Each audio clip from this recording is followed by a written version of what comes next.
16 جہاں ختم ہوتا ہے 17 وہاں سے شروع ہوتا ہے۔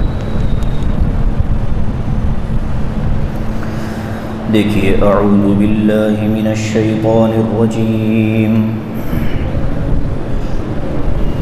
بسم اللہ الرحمن الرحیم، یا ایہا الذین آمنوا اطیعوا اللہ ورسولہ ولا تولوا عنہ وأنتم تسمعون ولا تكونوا كالذين قالوا سمعنا وهم لا يسمعون إن شر الدواب عند الله الصم البكم الذين لا يعقلون ولو علم الله فيهم خيرا لأسمعهم ولو أسمعهم لتولوا وهم معرضون۔ صدق اللہ العظیم۔ یا ایہا الذین آمنوا اطیعوا اللہ ورسولہ، اے ایمان والو اللہ اور اس کے رسول کی اطاعت کرو، ولا تولوا عنہ، اور اطاعت سے پیٹھ پھیر کر نہ بھاگو، وانتم تسمعون، حالانکہ تم سب کچھ توجہ سے سن اور سمجھ رہے ہو، ولا تکونوا کالذین قالوا سمعنا وهم لا يسمعون، اور ان لوگوں کی طرح نہ ہو جاؤ جنہوں نے یہ کہا کہ ہم نے سن لیا حالانکہ وہ بالکل نہیں سن رہے ہیں۔ ان شر الدواب عند اللہ الصم البکم الذین لا يعقلون، یقیناً چوپاؤں میں بدترین جانور اللہ کی نظروں میں وہ ہے کہ جو بہرا ہو، گونگا ہو، اور وہ لوگ ہیں جو بالکل عقل نہیں رکھتے۔ وَلَوْ عَلِمَ اللَّهُ فِيهِمْ خَيْرًا، اور اللہ تبارک و تعالیٰ کے علم میں اگر ان کے مقدر میں خیر ہو، لَأَسْمَعَهُمْ، تو اللہ تعالیٰ ان کو حق بات ضرور سنائے گا۔ وَلَوْ أَسْمَعَهُمْ لَتَوَلَّوْا وَهُمْ مُعْرِضُونَ، اور اگر اللہ تبارک و تعالیٰ نے ان کے حق میں مقدر نہیں کیا تو اللہ ان کو سنائے تب بھی وہ پیٹھ پھیر کر بھاگ جائیں گے۔ یہ آیتیں بہت اہم ہیں، گہری ہیں۔ گزشتہ آیات میں غزوہ بدر کا اللہ تعالیٰ نے واقعہ بیان فرمایا تھا، اور غزوہ بدر کے حالات میں مسلمانوں کی فتح اور کافروں کی شکست کے جو اسباب بیان ہوئے ان کو اللہ تعالیٰ نے 2 الگ الگ عنوانوں میں ذکر کیا۔ کافروں کی شکست کا سبب ذالک بأنہم شاقوا اللہ ورسولہ، کافروں کو غزوہ بدر میں جو شکست ہوئی اس کا ایک سبب یہ تھا کہ وہ کافر اللہ اور اس کے رسول کی مخالفت کرنے والے تھے۔ ایمان والوں کی مدد اللہ تبارک و تعالیٰ نے اس لیے فرمائی تھی کہ اس کو اللہ نے ذکر کیا، ان تستفتحوا فقد جاءکم الفتح وان اللہ مع المؤمنین، کہ اللہ تعالیٰ ایمان والوں کے ساتھ تھا اس جنگ میں۔ تو 2 چیزیں ذکر کی گئیں۔ بدر کی لڑائی میں بظاہر مسلمان تعداد میں اسباب جنگ کے اعتبار سے بہت تھوڑے تھے، لیکن فتح اور کامیابی مسلمانوں کو اللہ تعالیٰ کی طرف سے عطا کی گئی، اور کافر مکہ مکرمہ سے آنے والے اسباب جنگ کے اعتبار سے بھی زیادہ تھے، ایسے ہی افراد کی قوت کے اعتبار سے بھی بہت زیادہ تھے مسلمانوں کے بنسبت۔ تو ان لوگوں کو پورا یقین تھا کہ ہم کثرت میں ہونے کی وجہ سے مسلمانوں کو شکست دے دیں گے، لیکن اللہ تعالیٰ نے پھر ان کے ذریعے سے کچھ ایسے کام کروائے جس کا میں نے گزشتہ درس میں تذکرہ کیا۔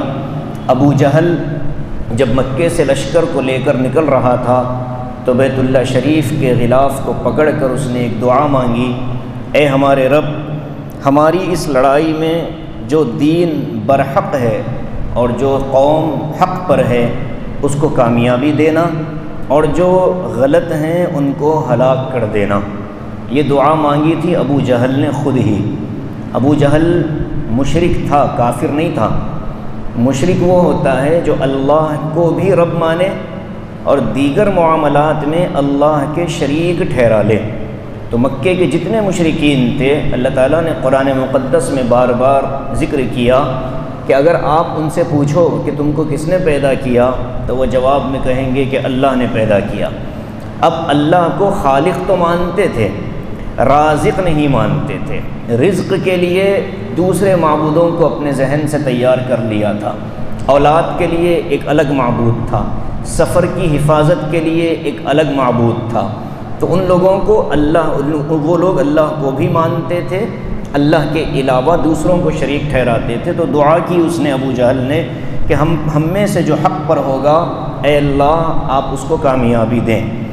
اللہ نے اسی کو یہاں ذکر کیا، ان تستفتحوا، اگر تم فتح کے بارے میں جاننا چاہتے ہو، فقد جاءکم الفتح، تو کامیابی تو مسلمانوں کو مل گئی، اور اب تم کو ذمہ داری یہ ہے وَإِن تَنْتَهُوا فَهُوَ خَيْرٌ لَكُمْ، کہ اب اس کامیابی اور ناکامی کے دونوں منظر دیکھنے کے بعد تم اپنی شرارتوں سے باز آ جاؤ تو یہ تمہارے لیے بہتر ہے۔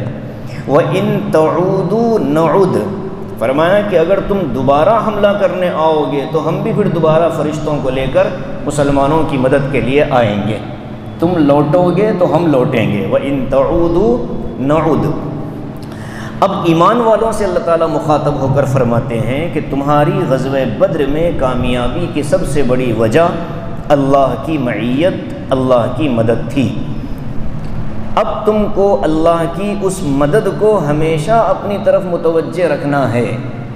ایک مرتبہ اللہ نے کامیابی عطا فرما دی، لہٰذا مطمئن ہو کر نہیں بیٹھ سکتے، بلکہ ہر وقت اللہ کی مدد کو اپنی طرف متوجہ کرنے کے لیے دو کام بتائے ہیں۔ پہلا بتایا اطیع اللہ، اے ایمان والو اللہ کی اطاعت کرو، ورسولہ، اور اس کے رسول کی اطاعت کرو۔ اللہ اور اس کے رسول کی اطاعت در حقیقت ایک ہی ہیں، مگر اللہ کے علم میں یہ بات تھی کہ ایک زمانہ ایسا آئے گا کہ لوگ رسول کو، رسول کی رسالت کو اور رسول کے پیغام کو اس پر اشکال کریں گے۔ ایک طبقہ دنیا میں ایسا ہے جو احادیث کو نہیں مانتا، احادیث میں شکوک و شبہات پیدا کر دیتا ہے۔ تو اللہ کو پہلے سے علم ہے، اس لیے اللہ تعالیٰ نے فرمایا کہ میری بھی اطاعت، میرے رسول کی بھی اطاعت۔ اور ظاہر ہے کہ اس آیت میں رسول سے مراد کون رسول ہیں؟ نبی اکرم صلی اللہ علیہ وآلہ وسلم کی ذات گرامی ہے۔ اسی سے سمجھ میں آتا ہے کہ اب یہ رسول جو آخری نبی محمد صلی اللہ علیہ وسلم ہیں یہ بالکل آخری نبی ہیں، اس لیے کہ کوئی اور نبی آنے والے ہوتے تو اللہ یہاں یہ نہیں کہتا قرآن میں کہ میری اور رسول کی اطاعت کرو، اس لیے کہ قرآن آخری کتاب ہے۔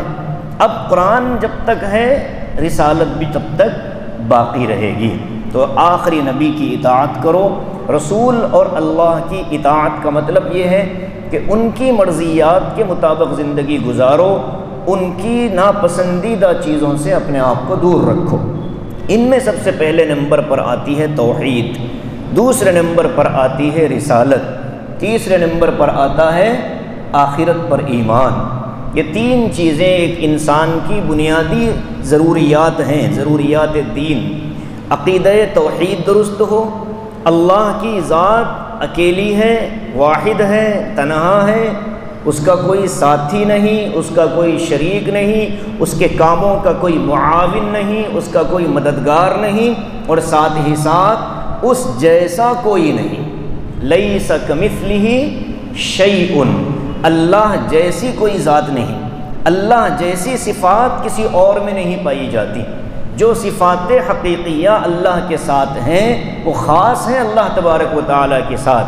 اللہ کی صفات کو مخلوق میں تلاش کرنا یا مخلوق کی کسی بات کو اللہ میں داخل کرنا یہ شرک کا سب سے بڑا درجہ ہے۔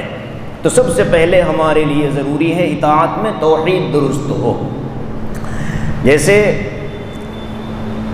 مولانا محمد علی جوہر نے ایک مرتبہ کہا، توحید تو یہ ہے کہ خدا حشر میں کہہ دے، توحید تو یہ ہے کہ خدا حشر میں کہہ دے بندہ دو عالم سے خفا میرے لیے ہے۔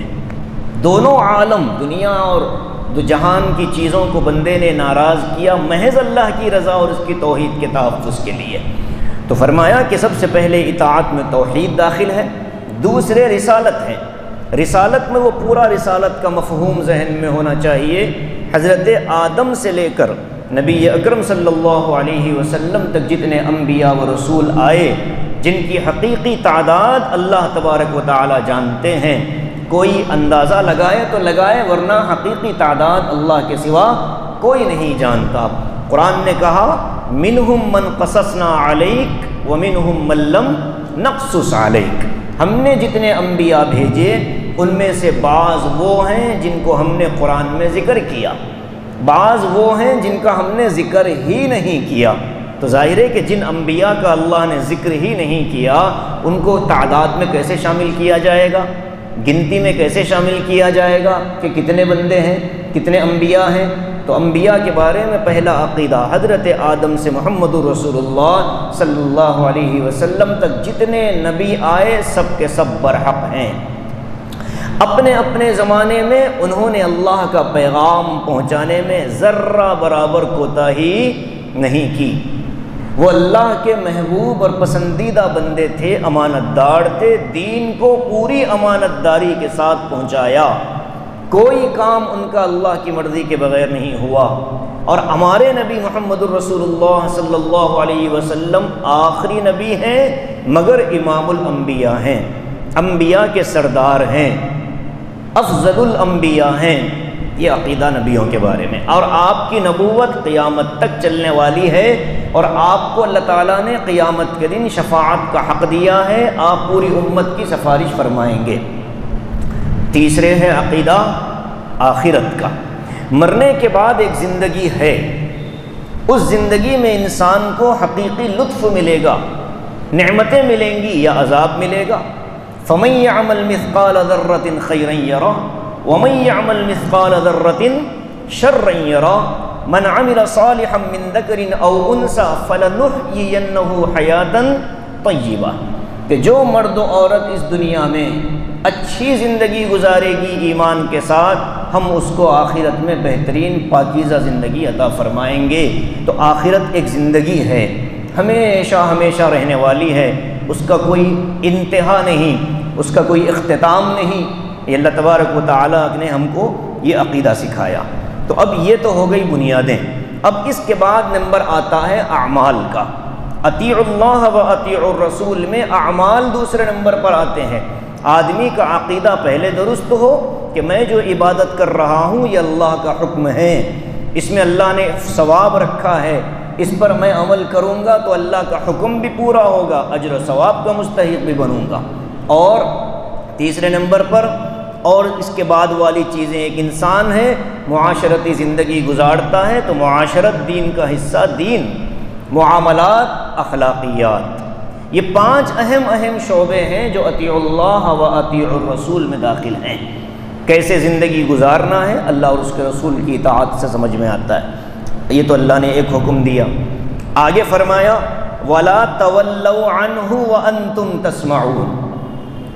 یہ آیت کا ٹکڑا بڑا خطرناک ہے۔ دین کی بات کان میں پڑ جانے کے بعد عمل سے مت بھاگو۔ کیا مطلب؟ کوئی بات ہمارے کان میں پڑ گئی کہ یہ چیز غلط ہو رہی ہے، مگر خواہشات کی وجہ سے، لوگوں کی مرضی پر چلنے کی چکر میں دین کی بات سن کر سمجھ کر عمل نہ کر کے عمل سے محروم ہو جانا، یہ بہت خطرناک چیز ہے۔ اذان کی مثال ہے، کان میں اذان کی آواز پڑ جائے تو اب نماز پڑھنا ہے، لاپرواہی نہ پڑے اب آدمی خطرے کی گھنٹی بج رہی ہے۔ وَلَا تَوَلَّوْا عَنْهُ، الفاظ کیا ہیں؟ پیٹ پھیر کر نہ جانا، دین کی بات سننے سے آدمی اگر محروم ہو جائے، کوئی اس کو ایسا کام ہے نہیں اور وہ سن سکتا ہے، تو سننے سے بھی آدمی کو پیٹ نہیں پھیرنی چاہیے، روگردانی نہیں کرنی چاہیے۔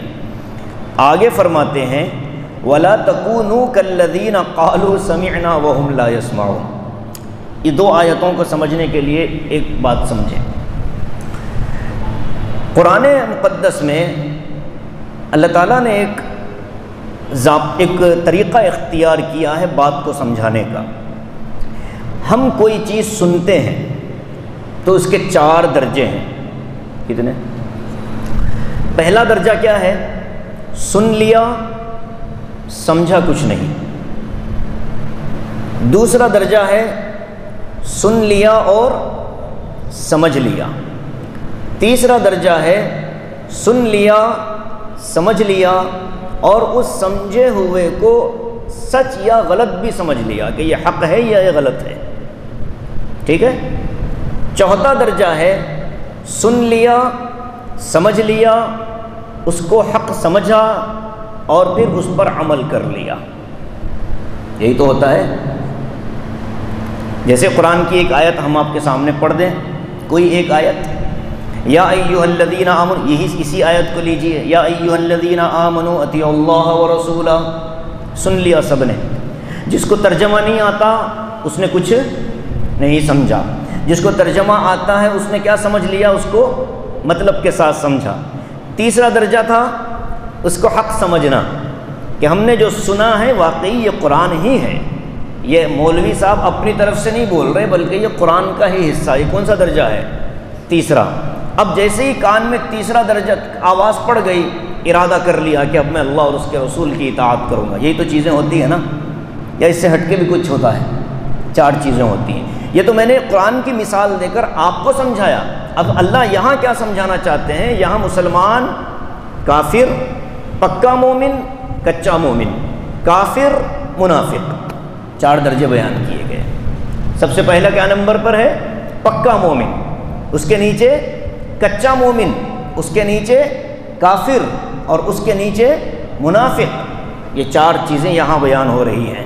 تو اللہ فرماتا ہے ولا تک، اسی لیے میں نے ابتدا میں کہا گہری آیتیں ہیں، بہت محنت لگتی ہے ان آیتوں کا صحیح مطلب سمجھنے کے لیے۔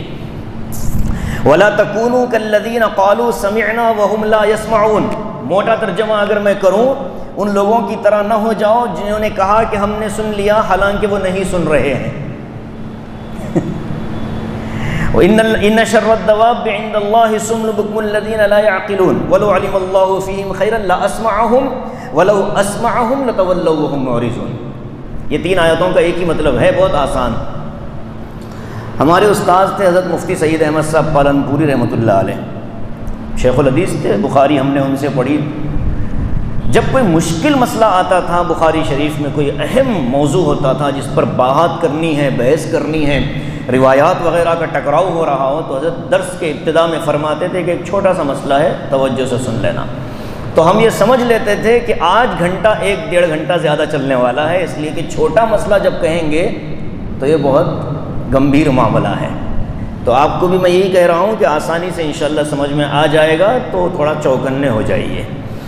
کیا ہے اس میں پہلا درجہ؟ ایمان کامل۔ پہلی آیت میں اللہ نے فرمایا اطیعوا اللہ و اطیعوا الرسول ولا تولوا عنہ وانتم تسمعون، اللہ رسول کی اطاعت کرو، روگردانی مت کرو جبکہ تم سن رہے ہو۔ تو جو ایمان والوں کا سننا ہے، یہ کون سا سننا ہے؟ پہلے درجے کا، جس میں ایمان کامل تک پہنچتا ہے۔ کیسے؟ اللہ کا حکم ایمان والے نے سن لیا، اللہ کے حکم کو ایمان والے نے سمجھ لیا، اللہ کے حکم کو ایمان والے نے اللہ کا حکم مان کر اس کی حقانیت پر وہ ایمان لے آیا، اور اللہ کے حکم پر عمل کرنے کے لیے ایمان والا تیار ہو گیا۔ پہلی آیت میں جو انتم تسمعون ہے، اس سے مراد ایمان کامل ہے۔ آدمی اسی وقت کامل مومن بنے گا جب تک اس کے ایمان کے ساتھ عمل داخل نہ ہو جائے۔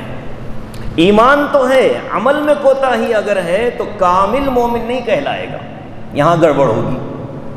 اسی لیے قرآن میں جہاں بھی آخرت کی کامیابی کو ذکر فرمایا والعصر ان الانسان لفی خسر الا الذین آمنوا وعملوا الصالحات، ایمان کے ساتھ عمل صالح کو اللہ نے جوڑا ہے ہر جگہ پر، اور اسی عمل صالح کی بنا پر آخرت میں درجے بلند ہوں گے۔ ورنہ تو جو آدمی بغیر عمل کے صرف ایمان دنیا سے لے کر چلا گیا تو وہ بھی کامیاب ہے، مگر اس کی کامیابی وہ کامیابی نہیں ہے جو اللہ چاہتا ہے۔ اللہ نے جو کامیابی ہمارے ذمے لگائی ہے فمن زحزح عن النار، جس کو پہلی مرتبہ میں جہنم سے بچا کر جنت میں داخل کر دیا جائے، اللہ کی نگاہوں میں یہ کامیاب ہے۔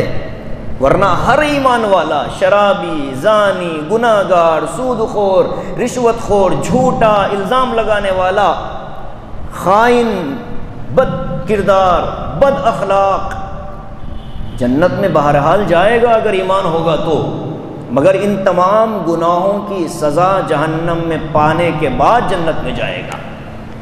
اور قرآن ایسا جنت نہیں ہم کو بتاتا ہے، قرآن بتاتا ہے مرتے ہی جنت میں جانے کی تیاری کرو، اور وہ کیا ہے؟ ایمان کے ساتھ عمل صالح کو جوڑو، ایمان کے ساتھ اعمال کو جوڑو، اور اعمال کی اصلاح کی فکر کرو۔ جب عمل درست ہوگا تو جنت کا راستہ صحیح ہوگا۔ اب اعمال کی درستگی کے لیے نیت سے بات شروع ہو جاتی ہے، اس میں بھی تین چیزیں ہیں۔ عمل کے درست ہونے کی پہلی شرط یہ ہے کہ اس عمل کے کرتے ہوئے نیت درست ہو، دوسری شرط یہ ہے کہ وہ عمل نبی اکرم صلی اللہ علیہ وسلم یا صحابہ رضوان اللہ علیہم اجمعین نے کیا ہو۔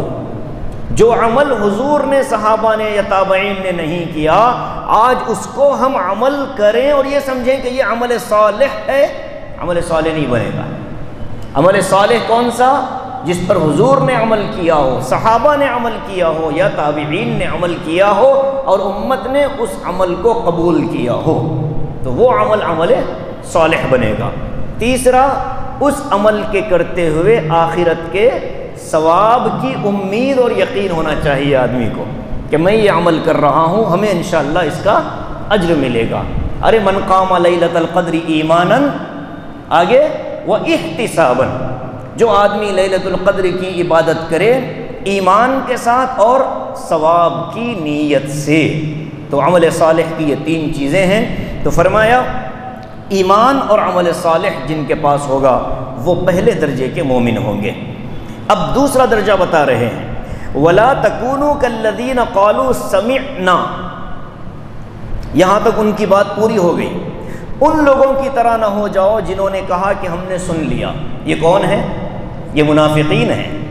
منافقین نبی اکرم صلی اللہ علیہ وسلم کے دور تک تھے، آج منافق نہیں پایا جاتا۔ بات سمجھ لیجئے، ہم جس سے دشمنی ہو جاتی ہے ہم اس کو اٹھا کر منافق کے درخت پر بٹھا دیتے ہیں۔ کسی کو منافق بولنے کی اتھارٹی اللہ اور اس کے رسول کی ہے، کوئی بندہ کسی کو منافق نہیں کہہ سکتا۔ کیوں؟ کسی کو منافق کہنا ہو تو اس کے دل کو دیکھنا پڑے گا کہ اس کے دل میں کفر ہے یا ایمان ہے، تبھی تو منافق کا حکم لگے گا۔ کسے کہتے ہیں منافق؟ جو کافر، منافق کی تعریف کیا ہے؟ جو کافر ایمان والوں کی صف میں ایمان والا بن کر دھوکہ دینے کے لیے داخل ہوتا ہے، اسے منافق کہتے ہیں۔ اسی لیے ان کافروں کی سزا عام کافروں سے زیادہ ہے۔ یخادعون اللہ وہو خادعہم، یہ ہے۔ تو اعتقادی منافق آج دنیا میں کہیں نہیں پایا جاتا۔ کیوں؟ اس لیے کہ اس کو فائنڈ آؤٹ کرنے کی اتھارٹی آج دنیا میں نہیں ہے۔ اللہ اور اس کے رسول جس کو منافق بتائیں وہی منافق ہوگا۔ ہم جس سے ناراض ہوں گے اس کو منافق بتا دیں گے تو ڈر ہے کہ ایمان سے اللہ تعالیٰ ہم کو محروم نہ کر دے۔ اس لیے کہ حدیث میں ہے، جب تم کسی مومن آدمی پر الزام لگاتے ہو، جھوٹا الزام جو اس نے نہیں کیا، موت اس وقت تک نہیں آئے گی جب تک کہ تم خود اس گناہ میں مبتلا نہیں کیے جاؤ گے۔ اس لیے آج یہ منافقین نہیں پائے جاتے، مگر جس زمانے میں قرآن نازل ہو رہا تھا اس زمانے میں یہ منافقین تھے۔ کیا کرتے تھے؟ بالکل مسلمانوں کے جیسا لباس، مسلمانوں جیسے الفاظ، مسلمانوں جیسے جملے، اور اللہ کے رسول کی خدمت میں آ کر ہم آپ پر ایمان لائے، ہم آپ کے صحابی ہیں، اس طرح دھوکہ دیتے تھے اور مسلمانوں کی صفوں میں نماز پڑھنے آتے تھے۔ یہ دوسرا طبقہ، ان کا کیا مسئلہ ہے؟ یہ سن تو رہے ہیں، سمجھ رہے ہیں، لیکن اس کو سچ نہیں مان رہے۔ قرآن سب سن لیا ان لوگوں نے، اللہ کے نبی کی دعوت کو سن لیا، سمجھ بھی لیا کہ حضور کیا فرما رہے ہیں، مگر اس کو دل سے سچ نہیں مانا۔ دل سے سچ نہیں نہ ماننے کے باوجود جھوٹا موٹا عمل کا اظہار کرتے تھے، تو یہ منافقین تھے۔ اللہ فرماتے ہیں کہ ان لوگوں کی طرح نہ ہو جاؤ جنہوں نے جھوٹ موٹ سنا۔ وَهُمْ لَا يَسْمَعُونَ، ان کا دعویٰ تو یہ تھا کہ ہم پکے مومن ہیں۔ اللہ فرما رہا ہے کہ یہ جھوٹے ہیں، یہ جھوٹے ہیں، ان کے ایمان کا اعتبار نہیں ہے۔ کیوں؟ إِنَّ شَرَّ الدَّوَابِّ عِندَ اللَّهِ صُمُّ الْبُكْمُ الَّذِينَ لَا يَعْقِلُونَ۔ اللہ تعالیٰ نے قرآن میں بہت مہذب الفاظ استعمال کیے، قرآن میں بہت مہذب الفاظ استعمال کیے، کسی کی کردار کشی قرآن میں نہیں کی گئی، البتہ چند چیزیں ایسی ہیں جو قرآن کریم نے ذکر کی۔ قرآن میں ایک مکے کے مشرک کو اللہ نے کہا زنیم، عُتُلٍ بعد ذالک زنیم۔ کیا مطلب؟ یہ آدمی جھگڑالو ہے، لڑائی خور ہے، اور اس کا نسب خراب ہے۔ قرآن نے بعض لوگوں کو ایسے جملے استعمال کیے۔ منافقین کو قرآن یہاں جانور بتا رہا ہے۔ کسی کو حق نہیں پہنچتا اللہ کے کلام پر انگلی اٹھانے کا، کوئی کافر اٹھائے تو اٹھائے، لیکن کوئی مومن یہ جرت نہیں کر سکتا کہ اللہ آپ نے ان کو جانور کہہ دیا۔ وہ تو اللہ نے بہت ہلکا سا لفظ استعمال کیا کہ یہ جانور ہیں، ورنہ ان کا جرم تو جانوروں سے بھی بدتر ہے، اس لیے کہ جانور جس گھر سے ایک مرتبہ کھانا کھا لیتا ہے وفاداری نہیں چھوڑتا، اور یہ منافق رسول اللہ صلی اللہ علیہ وسلم کی صفوں میں بیٹھ کر مسلمانوں کے ساتھ اٹھتے رہتے بیٹھتے رہتے ہیں، اللہ کی نعمتوں کا استعمال کرنے کے باوجود اللہ کے دین کی باتیں سنتے ہوئے بھی دل سے اللہ کو، اپنا رب اور رسول کو اپنا رہنما اور پیشوا تسلیم نہیں کرتے، تو یہ تو جانوروں سے گئے گزرے۔ اس لیے فرمایا ان شر الدواب عند اللہ، بدترین جانور، دواب کہتے ہیں چوپائے کو، ارے دابہ، قیامت سے پہلے صفا پہاڑی میں سے ایک کیا نکلے گا؟ جانور نکلے گا۔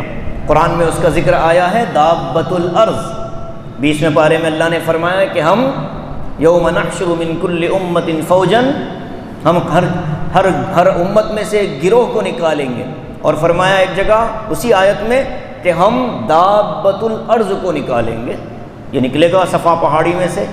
تو دابہ کہتے ہیں چار پیروں سے چلنے والے جانور کو، دواب کہتے ہیں ان کے مجموعے کو۔ ارے وما من دابۃ فی الارض الا علی اللہ رزقها، 12واں پارے میں ابتدا ہے نا، تو فرمایا کہ بدترین جانور اللہ کی نگاہ میں وہ ہے الصم البکم، سم کہتے ہیں بہرے کو، حق بات کو سننے کی صلاحیت اللہ نے دی پھر بھی نہیں سنتے، منافقین، کافر۔ البکم، حق بولنا تھا مگر لوگوں کا دل رکھنے کی خاطر حق نہیں بولتے، لوگوں کا دل رکھنے کی خاطر حق نہیں بولتے، لوگوں کی ناراضگی سے ڈرتے ہوئے حق نہیں بولتے۔ اللہ فرماتے ہیں کہ یہ تو جانوروں سے گئے گزرے ہیں۔ مفسرین نے لکھا ہے کہ اس آیت میں آج کا مسلمان بھی داخل ہے، حق سنتا ہے لیکن حق بولتے ہوئے ڈرتا ہے، حق کے بیان کرتے ہوئے ڈرتا ہے، محض اپنی دوستی اور اپنے تعلقات کی حفاظت کی خاطر یہ جانوروں سے گئے گزرے ہیں۔ اور جانور بھی کون سے؟ شر الدواب، بھی بدترین جانور ہیں۔ تو ان شر الدواب عند اللہ الصم البکم الذین لا یعقلون، اللہ نے عقل دی لیکن عقل اس کا استعمال حق کی پہچان کے لیے نہیں کرتے۔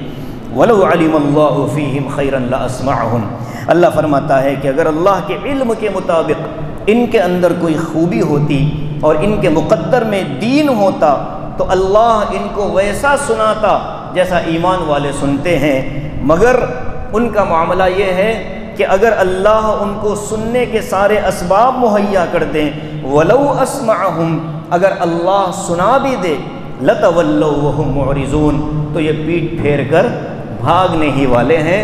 صاف کر دیا اللہ تعالیٰ نے۔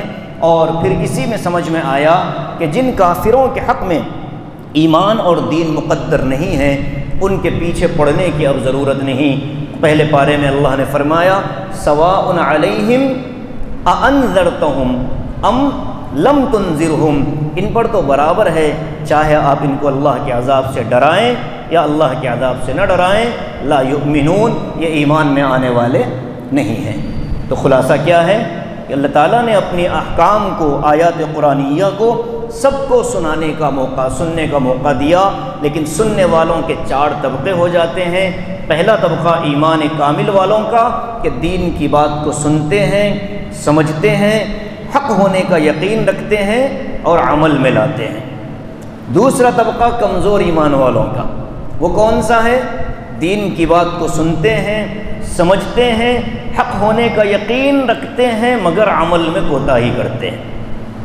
تیسرا طبقہ کافروں کا، دین کی بات، تیسرا طبقہ منافقین کا، دین کی بات کو سنتے ہیں، سمجھتے ہیں مگر حق ہونے کا یقین نہیں رکھتے۔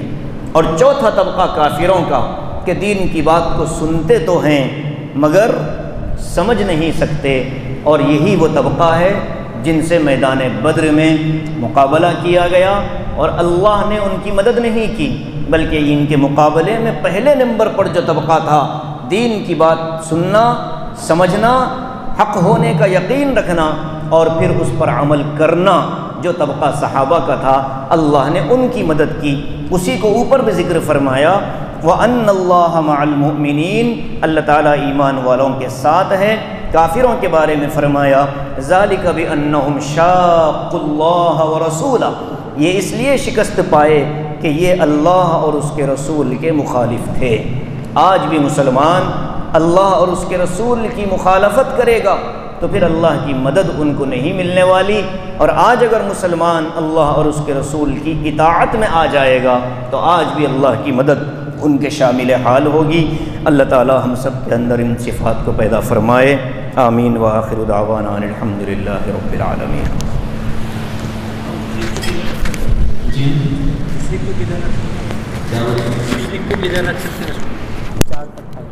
کافر کے ساتھ حق نہیں مان رہا نا، سمجھ رہا نہیں، سن تو رہا